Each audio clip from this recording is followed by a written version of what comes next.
So, welcome to the show, David. Sarah, I'm delighted to be here and I've enjoyed watching your episodes and glad to be part of one.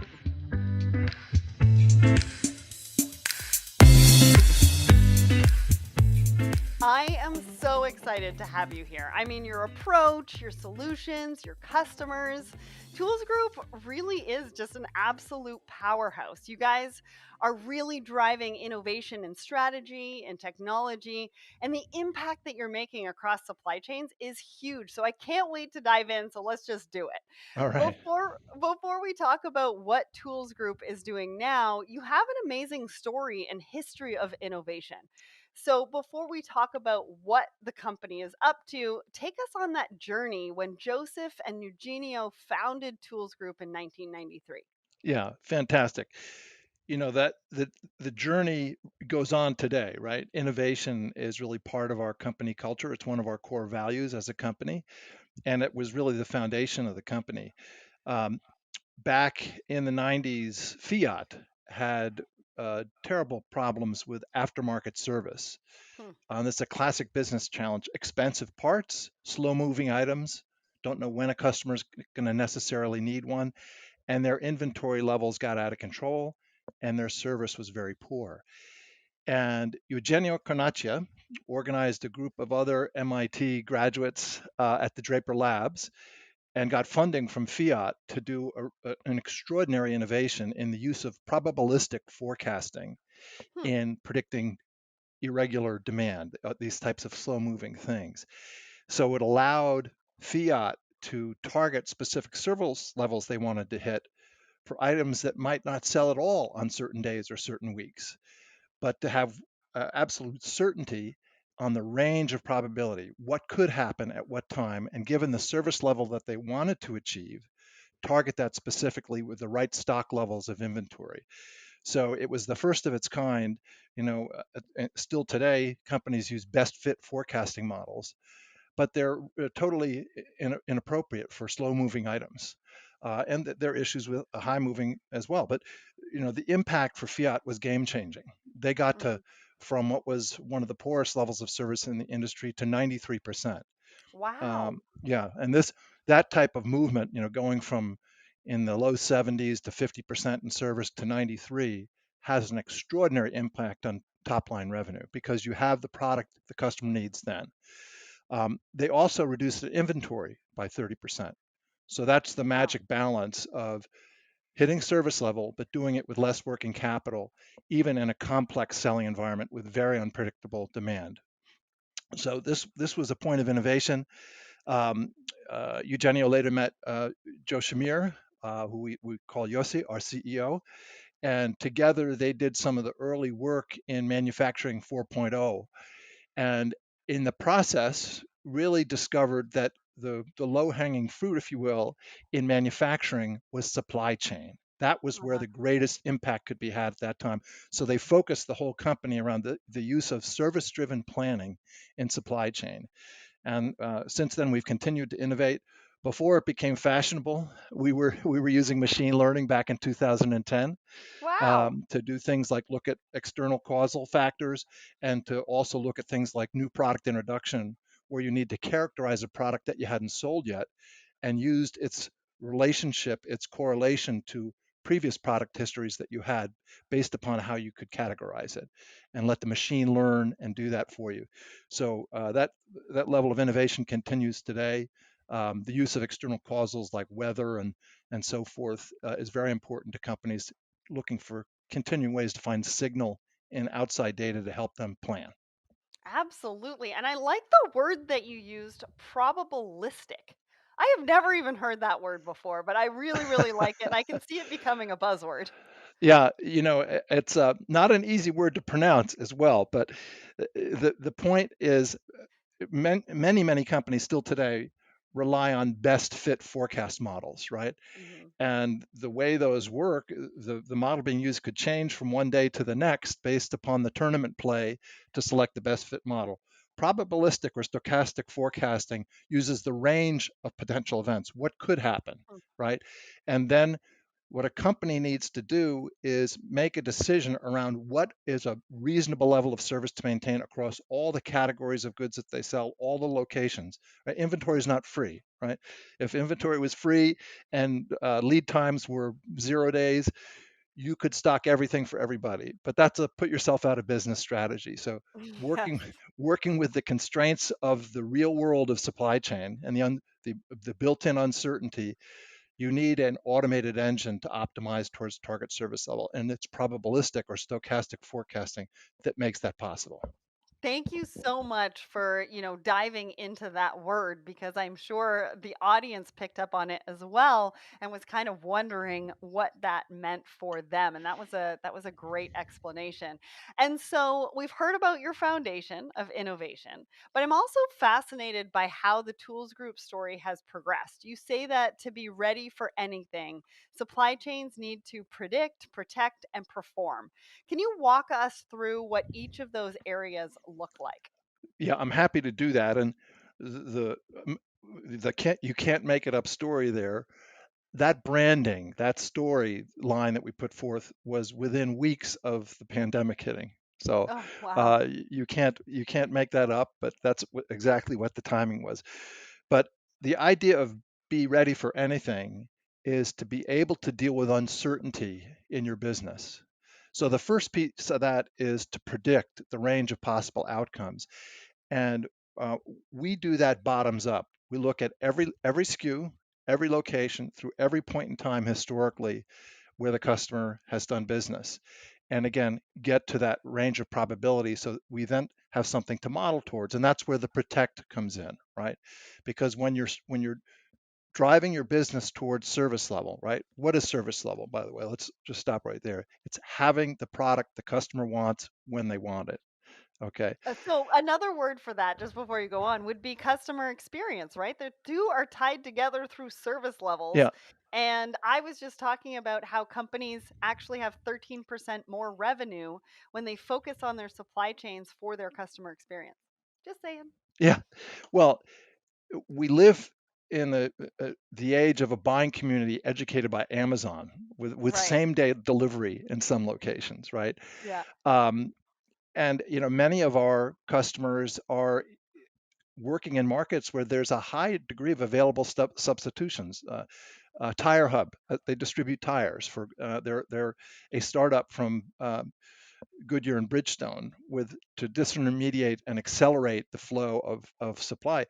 Because if you have a particular brand tire you want and dealer A doesn't have it, you'll go the 5 miles and get it from dealer B, right? Hmm. So hitting service level effectively and doing that without overwhelming your business with inventory, which you can't do. I mean, their mission, it's up on the walls in their offices, is to increase inventory turns, right? Hmm. They're an enabler for the tire distribution for the manufacturers to make their business more fundamentally efficient. Amazing, amazing. I love that. And I think it's true. And it's funny that you came out with this just moments before the pandemic hit and how true today those three words are Yeah, to supply chains. I mean, it's just absolutely incredible. And from what I've read and from my research, you have a service-driven approach. And I'm intrigued by that because you don't always hear that from a software company, right? So, what do you mean by that? How does a focus on service level delivery set Tools Group apart? And what are the benefits of that approach? yeah, yeah. Fundamentally, our focus, like the fiat example I gave, is about business outcome, and service level is can be equated to top line revenue. It's Yeah. avoiding lost sales. It's avoiding losing to competition, right? Hmm. And so that's why you're in business, is to have the product the Yep. customer wants and to have it when and where they want it, right? Yep. And particularly in commodity type industries where there's easy substitution. So that then you have to deal with the complexity, and that gets into our third P, the perform piece, right? You have to have underlying automation and optimization of how you're applying your inventory by location and time to achieve service level given the range of potential actual demand. And that is not possible without automation. We have one of the world's largest and most highly recognized distributors of complex electronic components. They're driven by service. They have over 10 million SKU location combinations and Wow. constant new product introductions. And their motto to their customers is, "We have what you want when you need it." Right. Hmm. But given that amount of complexity, right, with 20, 30% product turnover in the SKU count during the year, 10 million SKU location combinations, this is not something you're going to deal with on a spreadsheet, right? You need Yeah, no, no kidding. large scale intelligent analytics and automation in order to get the plan, the actual execution plan that can be operated. Well, I mean, 10 million SKUs. I mean, that is quite a lot to handle, right? It adds, So, it's when you think about the term widgets, they have a lot of widgets.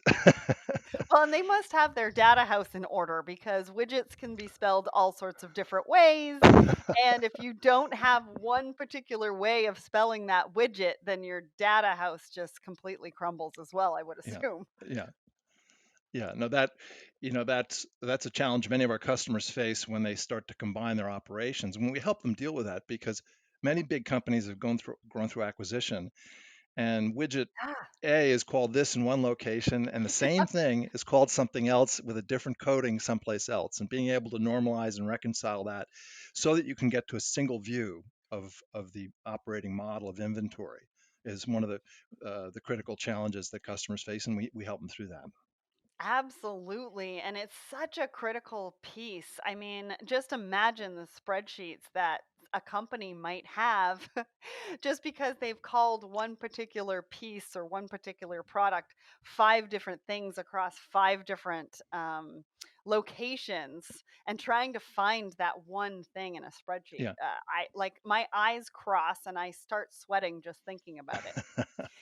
So, what additional pressures has the pandemic placed on your customers and their supply chain planning? I would assume there's a lot, but you work across, consumer goods, manufacturing, retail. They're all areas that have been heavily impacted by the pandemic, and I would be curious also to hear what kind of questions are they coming to you with? Are they coming to you with challenges that maybe you're not solving today that you can solve later on down the road for them or that you're working closely with them to solve?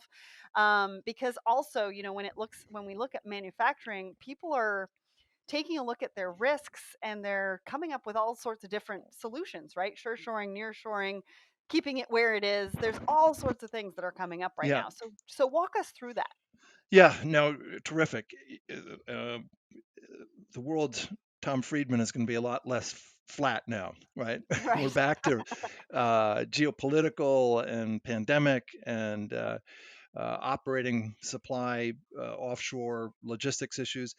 Fundamentally, what our customers have seen is a uh, more variable supply, right, due to production limitations caused by the pandemic, and a chronic shortage of shipment lane capacity, which Yes. everyone on the planet got educated by when the world's largest container ship went sideways in the Suez Canal and dropped Yep. something like in a it was like $1 trillion in commerce stopped. Hmm.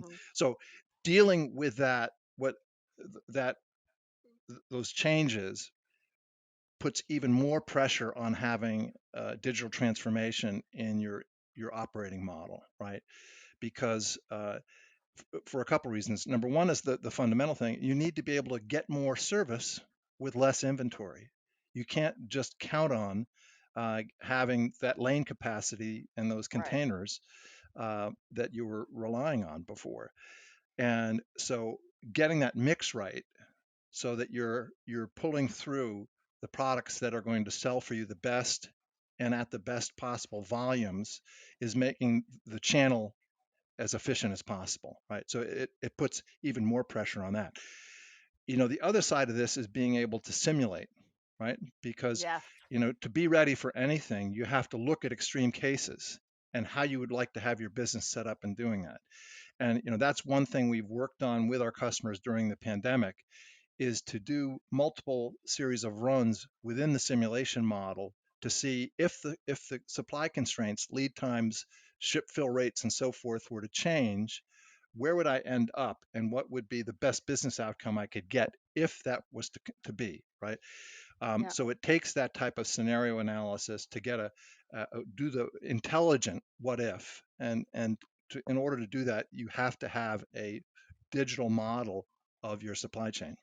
Yes, I love the simulations that companies are coming out with now because you can actually go through several different scenarios and several different ways of moving things or ordering things based on different different factors that we weren't able to do in supply chain before. And I honestly, I think that's one of the biggest game changers.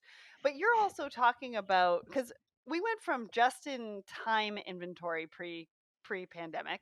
Now people are talking about just in case inventory, but you're saying that people don't need just in case inventory. So what would you say to those that are talking about just in case inventory? Well, again, as we talked about earlier, you can't just crank up your safety stocks as a strategy, right? Hmm. Um, the inventory is not free. The space to keep it's not free. There's product obsolescence. There's Yeah. SKU turnover issues. So there's still that pressure on inventory. And as I said, even more so today to get it right for when your lane capacity, what you can actually get through and have arrive where you need it, when that's further Yeah. restricted, Hmm. you need to get it right. So having a real world digital model of how your supply chain operates is essential, right? Yeah. Companies that haven't made that investment are going to fall behind their competitors. And what about those lead times? Because obviously, with international shipping right now, we're seeing way longer lead times than Yeah, we've ever yeah. seen before.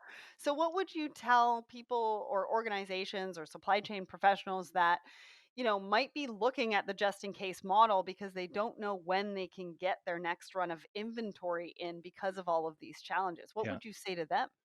Well, there again, the automation towards your business objective is key, right? One of the Okay. constraints can be cost, right? How much Yeah. can I spend on inventory?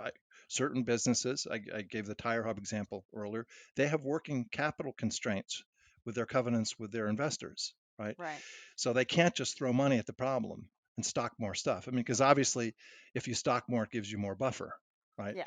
And that deals with the lead time, but it doesn't solve the problem of SKU turnover, right? And Hmm. many of the companies that we deal with, you think about the branded cosmetics companies and others that they're they have shelf life issues with the product. Yes, they You do. can't Yeah. just, and it's from the original source point of time of the materials that are going into it. So you can't just throw inventory at the problem for a lot of different reasons. And again, it really necessitates being able to simulate scenarios and then in certain cases pick the best of several potential bad scenarios. This isn't the business result we want, but given the conditions, this is the best one we can get, right? And that's part of managing the against the constraints that are presented by what we've been through in the last year and a half. Well, and I also think it gives you an opportunity to communicate with your customer because you've already run through the scenario. So you know what it looks like. So you can actually go to your customer and say, hey, listen, we're going to have the inventory in, but based on what is happening right now, that's kind of out of our control, it might be a week and a half or 2 weeks delayed. So you may want to potentially order more or whatever that scenario looks like, but you communicate to them ahead of time rather than in the moment to say, "Oh, Right. this has happened." Well, this topic, Sarah, is about being a partner in business outcome for your customer, right? Yeah. We're not a technology vendor. We're a provider of business value outcome, right? Hmm. That's embodied in two offerings we have. We have one that we call premium care, which is not technical support.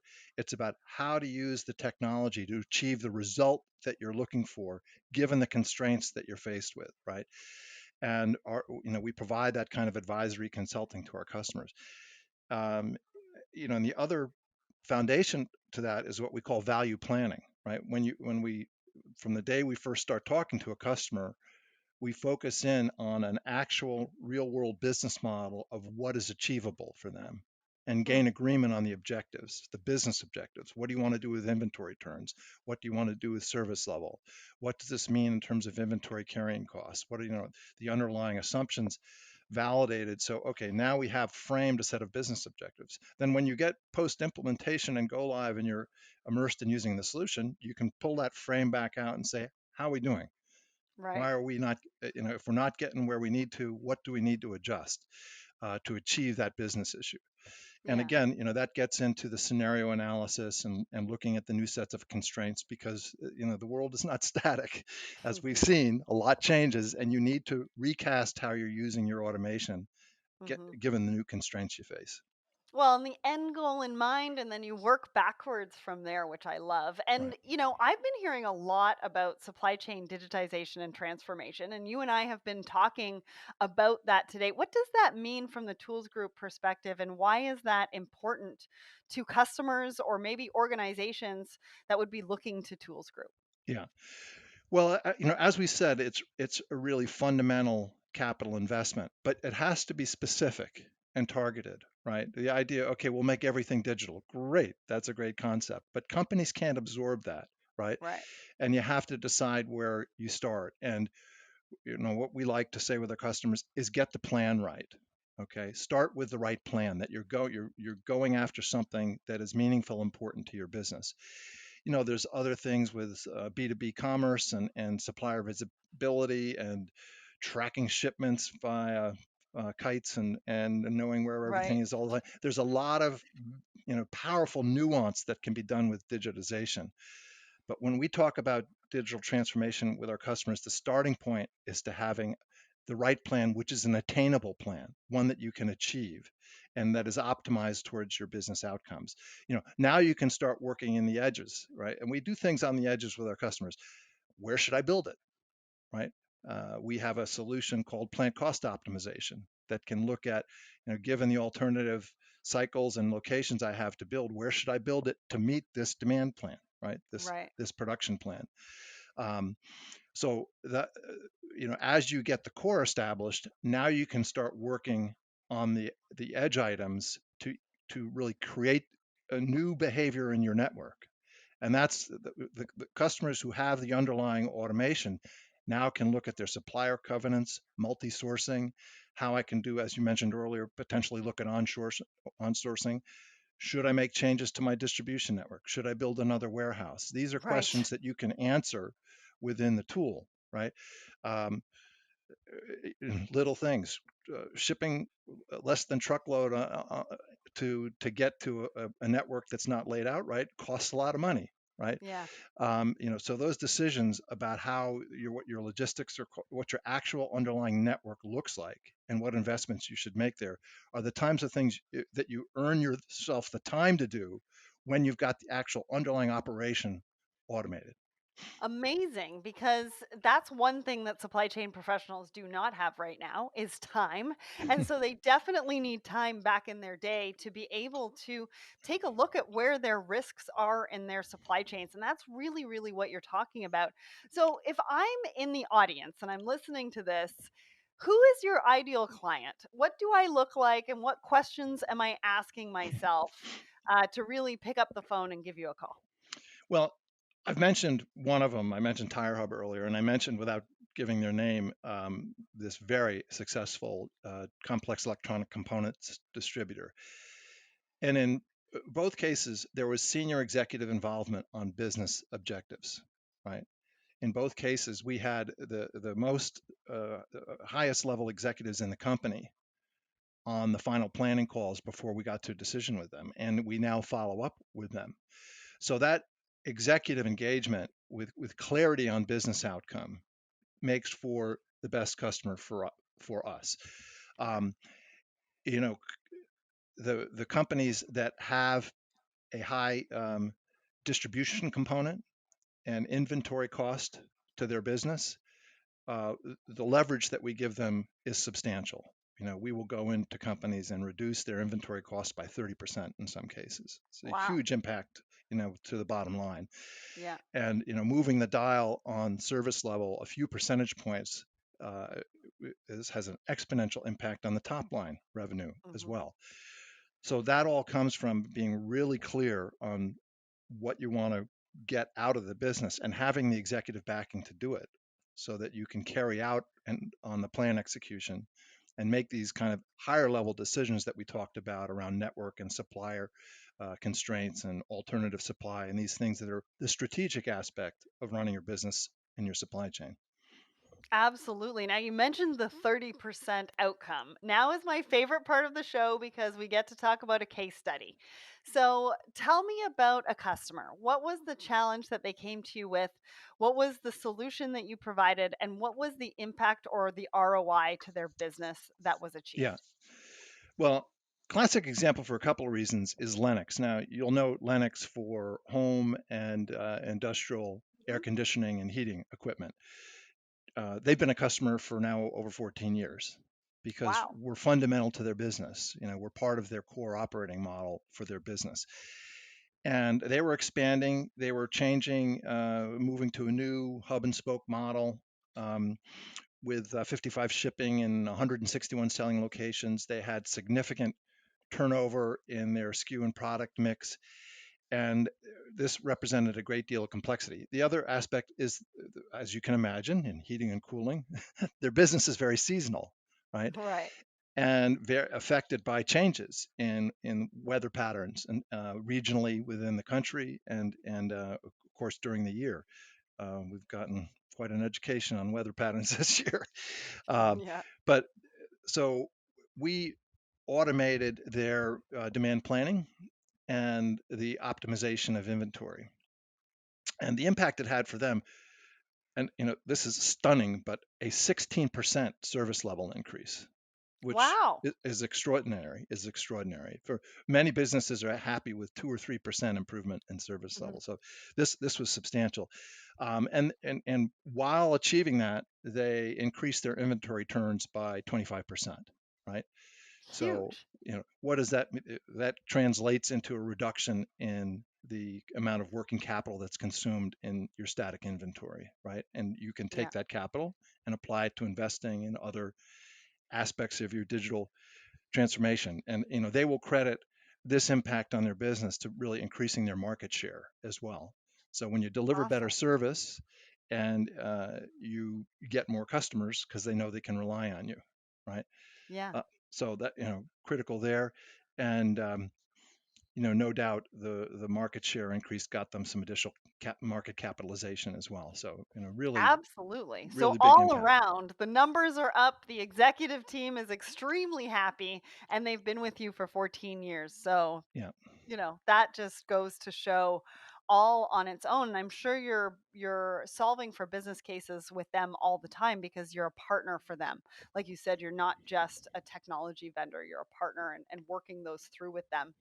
So where do you see the industry going in the next 5 years? What does that look like? I mean, we've heard a lot about dark stores this year. We've heard about micro fulfillment. So are companies going to expand their footprint? What does that kind of look like? Are you seeing more companies looking to nearshore as well?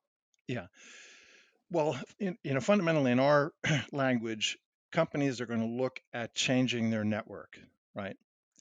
And when we talk about network, we mean where does the product come from? Where does Yeah. it reside along the way? Where is it ultimately consumed or purchased, right? And looking at that distribution. Many of our customers are multi-channel. They go consumer direct, and they also have a retail front. Guitar Center is an example. They have brick and mortar retail stores, and they have a consumer direct business as well. How you're going to allocate inventory across those? Can you does it make sense to cross ship within your network, right? Right. These are things that you need to be able to simulate. So, where the industry is going to go is extend the reach of simulation, right? So that at a level that can be comprehended by a expert supply chain professional, and I underline, because it's got to be usable, Yeah. but to extend the simulation of the business to all of its aspects and to look to be more efficiently be able to look at scenarios and to start to do that what if analysis on what kind of investments do I have to make in order to really move the dial on how my network performs, right? Right. As we talked jested about earlier, can I get how close can I get to zero lead time and infinite turnovers, right? Um, Right. Never going to happen, but that if you can move the dial a few percentage on those types of things with the right level of capital investment, um, that's critical. And certainly for our business, in the near future, we're going to be extending our reach into the kind of upstream assortment planning. That what should I sell given my production capacity, and how do I lay that out? Okay. And then finally downstream, when I know what I'm getting, how should I allocate that based upon the current demand that I'm seeing, right? So being able to automate the planning from the beginning, what should I do? And then to extending that down to making decisions about how you're going to deal with the point of consumption, that buying experience, right? So that's extending that end-to-end piece as you have the core problem in hand. Yeah.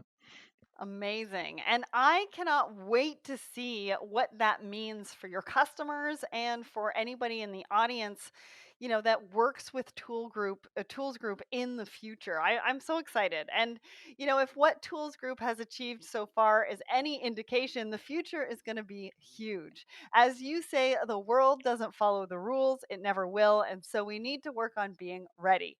Not just saying we're ready, having a few post pandemic meetings and then going back to the old ways.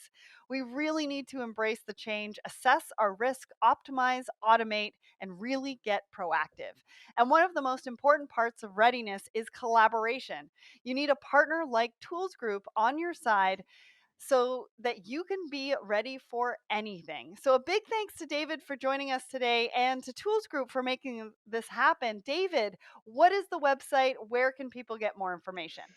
Toolsgroup.com, you can see many of the customer stories that I talked about there. You can look at the range of things we do with transformation and the innovation in the core operating plan for your supply chain. And you'll what you can't get through the website completely is the passion and enthusiasm that our team has for being a business partner with our customers. You've touched on a couple of our core values today. Innovation is one of them, collaboration is one of them, and passion for excellence is one of them as well, as well as integrity. And so it's fun work, when you get in there and you can see the difference you've made, and customers tell you about the impact that you've had, and you're really part of their business. It's fun work to do it. You look forward to getting up in the morning and getting to work the next day. Amazing. And your passion has come through this episode in spades. So I can only imagine what the rest of the team has as far as passion. Thank you so much, David, for coming on the show today. Thank you, Sarah. Really enjoyed it.